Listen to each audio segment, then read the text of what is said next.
जो लोग पूजा घर में मूर्तियों को रोजाना स्नान कराते हैं वे कान खोल करके सुन लें। श्री शिवाय नमस्तुभ्यम महाराज।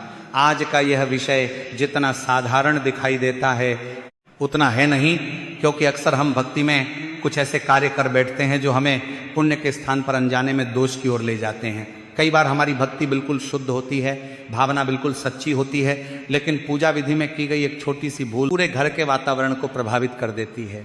इसीलिए महाराज आज इस वीडियो में हम पूजा घर और मंदिर से जुड़े उन सभी सवालों पर विस्तार से बात करेंगे जो लगभग हर भक्त के मन में कभी ना कभी जरूर आते हैं। महाराज, क्या आपने कभी ये सोचा है कि हम रोज भगवान की पूजा तो करते हैं, लेकिन क्या हम सही तरीके से करते हैं? क्या मूर्तियों को रोज स्नान कराना वास्तव में आवश्यक है? क्या दीपक और घंटी को प्रतिदिन धोना सही है या नहीं?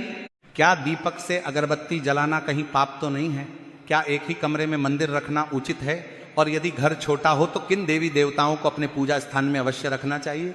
यह वे प्रश्न हैं जो लगभग हर भक्त के मन में कभी न कभी अवश्य आते हैं, लेकिन संकोच के कारण पूछ नहीं पाते हैं। तो महाराज, आज हम इन्हीं सवालों के उत्तर देंगे, लेकिन उससे पहले वीडियो को लाइक करें, चैनल को सब्सक्राइब करें और कमेंट बॉक्स में ओम नमः शिवाय या हर हर महादेव जरूर लिखें। अब महाराज, कई लोग डर के कारण पूजा करते हैं। उन्हें लगता है कि यदि पूजा में थोड़ी सी भी गलती हो गई तो भगवान नाराज हो जाएंगे। वहीं कुछ लोग ये सोचकर बिना नियम के पूजा करते हैं कि भगवान तो केवल भावना देखते हैं। लेकिन महाराज, शास्त्र ये बताते हैं कि भावना के साथ साथ मर्यादा और विधि का भी विशेष महत्व है।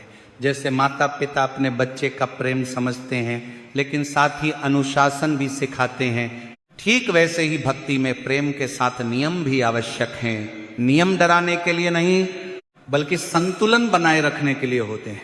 तो महाराज, सबसे पहले उस स्थिति की बात करते हैं जब घर छोटा हो। मान लीजिए आपके पास केवल एक ही कमरा है, आप किराए के मकान में रहते हैं या छोटे फ्लैट में रहते हैं। उसी कमरे में आपको सोना भी है, खाना भी बनाना है और पूजा भी करनी है। तो क्या ऐसे में मंदिर रखना उचित है या फिर ऐसा करना शास्त्र के विरुद्ध है? तो महाराज, शास्त्र स्पष्ट कहते हैं कि बिना मंदिर का घर अधूरा होता है। घर छोटा हो या बड़ा, उसमें ईश्वर का स्थान अवश्य होना चाहिए। यदि एक ही कमरा है तब भी मंदिर रखा जा सकता है। बस ध्यान ये रखना है कि मंदिर कभी भी फर्श पर न हो। भगवान का स्थान सदैव ऊंचाई पर होना चाहिए। दीवार पर टंगा हुआ छोटा मंदिर हो या लकड़ी का एक छोटा आसन, वह स्वच्छ स्थान पर होना चाहिए। अब महाराज, यदि उसी कमरे में आप विश्राम भी करते हैं तो रात्रि में मंदिर के सामने पर्दा अवश्य होना चाहिए। जब आप सोने जाएं तो धीरे से पर्दा बंद कर दें। इसका अर्थ ये नहीं कि आप भगवान से दूरी बना रहे हैं, ये केवल मर्यादा का प्रतीक है। जैसे हम बड़े बुजुर्गों के सामने संयम रखते हैं, वैसे ही भगवान के स्थान के प्रति भी एक शालीनता होनी चाहिए। आप सुबह स्नान के बाद श्रद्धा से पर्दा खोल सकते हैं। अब एक और महत्वपूर्ण प्रश्न आता है, यदि पूजा घर छोटा हो तो किन देवी देवताओं को रखा जाए? क्योंकि कई लोग हर तीर्थ स्थान से मूर्तियां और तस्वीरें लेकर आते हैं। धीरे धीरे मंदिर भर जाता है, लेकिन नियमित पूजा नहीं हो पाती। ऐसी स्थिति में मन में अपराध बोध भी आने लगता है। तो महाराज, शास्त्रों में पंचदेव पूजन का विशेष महत्व बताया गया है। यदि इन 5 प्रमुख देवताओं का पूजन किया जाए तो अन्य सभी देवताओं का आशीर्वाद भी प्राप्त होता है। सबसे पहले स्मरण किया जाता है भगवान गणेश का। किसी भी शुभ कार्य की शुरुआत उनके बिना पूर्ण नहीं मानी जाती हैं, इसलिए गणेश जी की प्रतिमा या तस्वीर अवश्य होनी चाहिए। इसके बाद भगवान शिव का स्थान आता है। शिव सरल हैं, शीघ्र प्रसन्न होते हैं और अल्प पूजा से भी कृपा करते हैं। घर में छोटा शिवलिंग या शिव जी की तस्वीर रखना भी शुभ माना गया है। तीसरे स्थान पर भगवान विष्णु का स्मरण घर में स्थिरता और संतुलन लाता है। पालनकर्ता स्वरूप होने के कारण उनका पूजन जीवन में धैर्य और शांति देता है। चौथे स्थान पर माता लक्ष्मी का पूजन समृद्धि और सौभाग्य का कारण बनता है। जहाँ स्वच्छता और मर्यादा होती है, वहीं माँ लक्ष्मी का स्थायी वास होता है। 5वें स्थान पर आप अपनी श्रद्धा अनुसार हनुमान जी या सूर्य देव को रख सकते हैं। हनुमान जी का स्मरण भय और बाधाओं को दूर करता है। सूर्य देव जीवन की ऊर्जा है। यदि आप नियमित रूप से सूर्य को जल अर्पित करते हैं तो शरीर और मन दोनों में सकारात्मकता बनी रहती है। अब महाराज, यदि मंदिर छोटा है तो इन्हीं तक सीमित रहना ही श्रेष्ठ है। पूजा संख्या से प्रभावशाली नहीं होती, बल्कि नियमितता और श्रद्धा से प्रभावशाली होती है। जितनी सेवा आप प्रतिदिन कर सकते हैं उतने ही देवताओं को स्थापित करें। अब एक अत्यंत महत्वपूर्ण विषय पर ध्यान दें। यदि आपके पूजा घर में कोई मूर्ति खंडित हो जाए, चटक जाए या तस्वीर फट जाए तो उसे पूजा स्थान पर रखना उचित नहीं माना गया है। इसका अर्थ ये नहीं कि भगवान नाराज हो जाते हैं, बल्कि खंडित वस्तु को शास्त्रों में अशुभ माना गया है, क्योंकि वह ऊर्जा का संतुलन बिगाड़ सकती है। ऐसी मूर्ति या तस्वीर को कभी भी कूड़े में नहीं फेंकना चाहिए, उसे स्वच्छ कपड़े में लपेटें, श्रद्धा से प्रणाम करें और फिर किसी बहते हुए जल में प्रवाहित करें। यदि नदी पास न हो तो किसी स्वच्छ जलाशय में प्रवाहित करें। अब महाराज, हम उस विषय पर आते हैं जिसके कारण यह पूरा संदेश देना आवश्यक हुआ। बहुत से घरों में एक परंपरा बन गई है कि रोज सुबह सभी मूर्तियों को उठाकर पानी से स्नान कराया जाए। कई लोग तो साबुन तक का उपयोग कर लेते हैं। उन्हें लगता है कि जितनी अधिक सफाई उतना अधिक पुण्य। लेकिन महाराज, यहाँ एक बहुत बड़ा भ्रम है जिसे समझना आवश्यक है। शास्त्रों के अनुसार सभी मूर्तियों को प्रतिदिन स्नान कराना आवश्यक नहीं होता है। केवल कुछ विशेष स्वरूप ऐसे हैं जिनका अभिषेक करना उचित माना गया है। जैसे घर में स्थापित छोटा शिवलिंग हो तो उसे प्रतिदिन शुद्ध जल अर्पित किया जा सकता है। शालिग्राम जी हो तो उसका भी जल से अभिषेक किया जाता है। और यदि किसी भक्त ने बाल स्वरूप लड्डू गोपाल की स्थापना की है तो उनकी सेवा में स्नान, वस्त्र परिवर्तन और भोग का विशेष नियम माना गया है। लेकिन इसके अतिरिक्त अन्य देवी देवताओं की प्रतिमाओं और तस्वीरों को प्रतिदिन स्नान कराना आवश्यक नहीं होता है, क्योंकि महाराज, बार बार पानी से धोने से मूर्तियों के खंडित होने का भय रहता है। पत्थर, मिट्टी या संगमरमर की प्रतिमाएं समय के साथ चटक सकती हैं, रंग उतर सकता है, और यदि प्रतिमा खंडित हो जाए तो फिर वह पूजा के योग्य नहीं रहती हैं। इसीलिए अन्य देवी देवताओं की तस्वीरों और मूर्तियों के लिए केवल जल का हल्का सा छींटा देना, स्वच्छ कपड़े से पोंछना और फूल अर्पित करना ही पर्याप्त माना गया है। पूजा का अर्थ यह नहीं कि हम भगवान को बार बार स्नान कराएं। पूजा का अर्थ है स्मरण, सम्मान और समर्पण। अब महाराज, हम शिवलिंग की सेवा को थोड़ा विस्तार से समझ लेते हैं। यदि आपके घर में भी शिवलिंग है तो वह बहुत सौभाग्य की बात है। लेकिन महाराज, ध्यान रखें कि घर के लिए शिवलिंग छोटा ही होना चाहिए। अंगूठे से बड़ा शिवलिंग घर में स्थापित करना शास्त्रों में उचित नहीं माना गया है। बड़े शिवलिंग की स्थापना मंदिरों में की जाती है, जहां नियमित विधि से विस्तृत पूजन संभव हो। घर में सरल पूजा ही श्रेष्ठ है। इसी के साथ शिवलिंग पर प्रतिदिन एक लोटा शुद्ध जल अर्पित करना पर्याप्त है। घंटों अभिषेक करना आवश्यक नहीं है। यदि समय हो तो दूध, दही, शहद आदि से विशेष अवसरों पर अभिषेक किया जा सकता है, लेकिन रोजमर्रा में केवल जल भी पर्याप्त है। भोलेनाथ भावना से प्रसन्न होते हैं, दिखावे से नहीं। अब महाराज, बात आती है लड्डू गोपाल जी की सेवा की। लड्डू गोपाल बाल स्वरूप हैं, उनकी सेवा बालक की तरह की जाती है। उन्हें प्रतिदिन स्नान कराना, वस्त्र बदलना और भोग लगाना सेवा का अंग है। लेकिन वही भक्त इस सेवा को अपनाए जो इसे नियमित रूप से निभा सके। यदि बीच बीच में सेवा छूट जाए तो भक्ति बोझ बन जाती है। महाराज, एक और महत्वपूर्ण नियम यहाँ समझना आवश्यक है। यदि घर में शिवलिंग और लड्डू गोपाल दोनों स्थापित हों तो उन्हें बिल्कुल पास पास नहीं रखना चाहिए। दोनों की पूजा विधि और ऊर्जा भिन्न मानी गई है। उनके बीच थोड़ी दूरी रखना संतुलन के लिए आवश्यक है।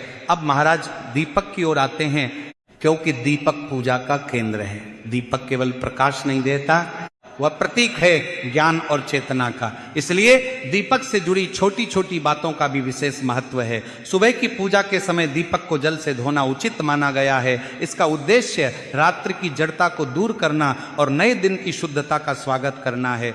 सुबह दीपक को धोकर उसमें नई बाती रखें और ताजा तेल या घी डालकर दीपक जलाएं। लेकिन शाम के समय दीपक को जल से धोना उचित नहीं माना गया है। शाम को केवल सुबह की जली हुई बाती निकालकर दीपक को हल्के से साफ करें और उसी में नया दीपक जलाएं। अब महाराज, बहुत से लोग ये नहीं जानते कि दीपक से दूसरा दीपक जलाना शास्त्रों में उचित नहीं माना गया है। आप चाहे जितने दीपक जलाएं, प्रत्येक को अलग से जलाने का प्रयास करें। लेकिन यदि माचिस उपलब्ध न हो और आपको अगरबत्ती जलानी हो तो दीपक से अगरबत्ती जलाने में कोई दोष नहीं है, ये स्वीकार्य है। परंतु जलते हुए दीपक को कभी भी फूंक मारकर नहीं बुझाना चाहिए।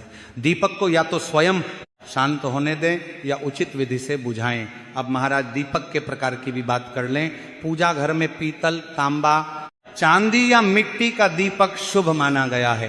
कांच और स्टील के दीपक पूजा के लिए उपयुक्त नहीं माने जाते हैं। पीतल का दीपक विशेष रूप से श्रेष्ठ माना गया है, क्योंकि वह ऊर्जा को धारण करता है और शुद्ध करना भी सरल होता है। अब महाराज घंटी की बात करें। घंटी की ध्वनि वातावरण को शुद्ध करती है और मन को एकाग्र करती है, लेकिन घंटी को अत्यधिक जोर से या लंबे समय तक बजाना आवश्यक नहीं है। मधुर और संयमित ध्वनि ही पर्याप्त है। घंटी को रोज पानी से धोना भी आवश्यक नहीं है, समय समय पर स्वच्छ लेना ही पर्याप्त है। अब महाराज हम उस विषय की बात करते हैं जिसे बहुत कम लोग समझते हैं, लेकिन जिसका प्रभाव बहुत गहरा होता है, वह है पूजा घर में जल रखना। शास्त्रों में कहा गया है कि मंदिर कभी खाली नहीं रहना चाहिए, इसलिए पूजा स्थान में प्रतिदिन 1 लोटा शुद्ध जल अवश्य रखना चाहिए। यह केवल एक बर्तन में रखा पानी नहीं होता, यह जीवन का प्रतीक होता है। जल में ऊर्जा को धारण करने की क्षमता होती है। जब वह भगवान के समीप रखा जाता है तो वह वातावरण की सकारात्मकता को अपने भीतर समेट लेता है। सुबह पूजा के समय एक स्वच्छ पात्र में जल भर कर रखें। यदि संभव हो तो उसमें एक फूल डाल दें और उसे ढक कर रखें। अगले दिन उस जल को किसी पौधे में अर्पित किया जा सकता है, घर के मुख्य द्वार पर छिड़का जा सकता है, या श्रद्धा से थोड़ा सा स्वयं ग्रहण भी किया जा सकता है। लेकिन एक बात का विशेष ध्यान रखें, एक बात, उस जल को तुलसी के पौधे में नहीं डालना चाहिए। शास्त्रों में इसे वर्जित बताया गया है। तुलसी जी को अलग से स्वच्छ जल अर्पित किया जाता है। अब महाराज बात करते हैं शंख की। बहुत से घरों में शंख रखा होता है, लेकिन उसकी सेवा का ज्ञान नहीं होता। शंख को केवल सजावट की वस्तु समझकर नहीं रखना चाहिए। शंख को भगवान विष्णु का स्वरूप माना गया है, इसलिए यदि आपके पूजा घर में शंख है तो उसे सीधे फर्श पर कभी न रखें, उसे किसी स्वच्छ कपड़े या आसन पर ही स्थापित करें। प्रतिदिन सुबह शंख में शुद्ध जल भरना शुभ माना गया है। यदि तुलसी दल उपलब्ध हो तो शंख पर तुलसी पत्र अर्पित करना अत्यंत पुण्यदायक माना गया है। तुलसी और विष्णु का संबंध बहुत पवित्र है, इसलिए शंख पर तुलसी चढ़ाने से घर में सात्विकता बढ़ती है। लेकिन ध्यान रखें कि शंख को बार बार इधर उधर न घुमाएं, उसका स्थान स्थिर और सम्मानित होना चाहिए। अब महाराज भोग की बात करते हैं। कई लोग भ्रम में रहते हैं कि क्या हर देवता के लिए अलग अलग भोग लगाना आवश्यक है। सामान्य दिनों में ऐसा आवश्यक नहीं है। घर में जो भी सहज उपलब्ध हो, थोड़ी सी मिश्री, फल, गुड़ या घर का बना हुआ कोई सात्विक भोजन, वही सभी देवी देवताओं को अर्पित किया जा सकता है।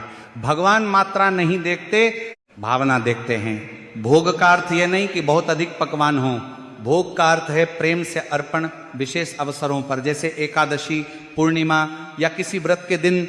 यदि आप चाहें तो विशेष रूप से भगवान विष्णु या हनुमान जी को अलग भोग लगा सकते हैं, लेकिन यह बाध्यता नहीं है, यह श्रद्धा का विषय है।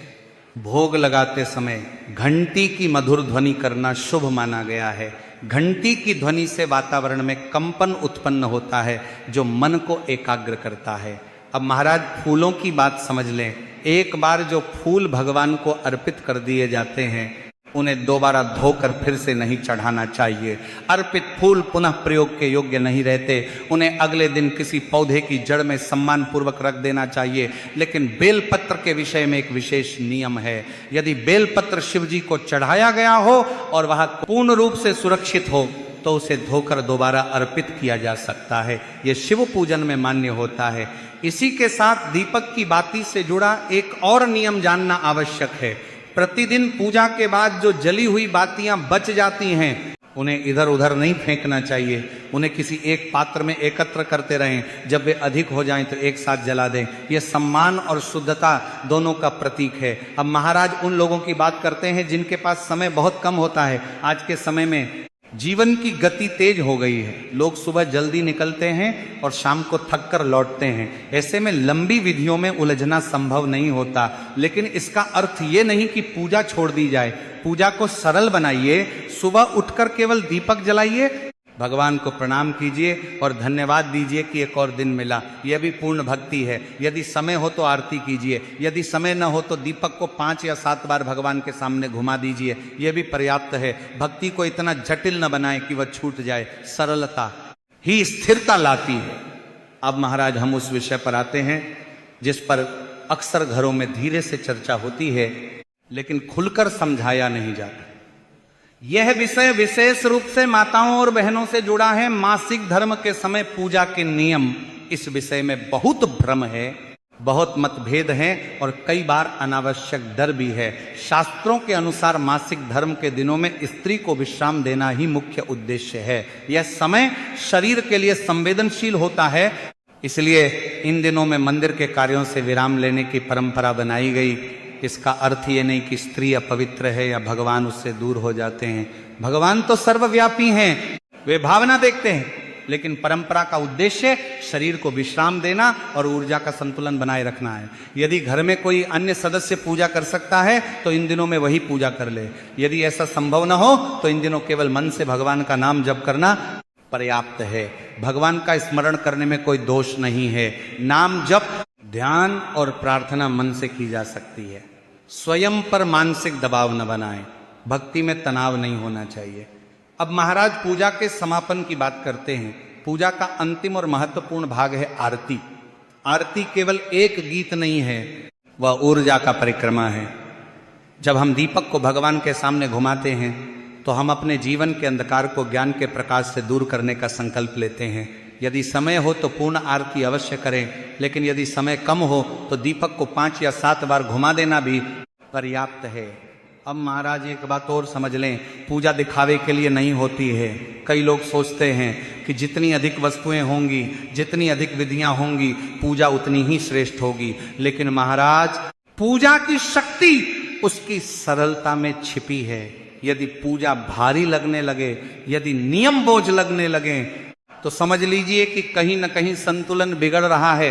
पूजा घर को हमेशा स्वच्छ रखें, वहां अनावश्यक वस्तुएं जमा न होने दें। समय समय पर मंदिर की सफाई करें। दीपक, घंटी, शंख और पात्रों को व्यवस्थित रखें। मंदिर में रखी हर वस्तु सम्मान की पात्र है। वहां बैठते समय मन शांत रखें।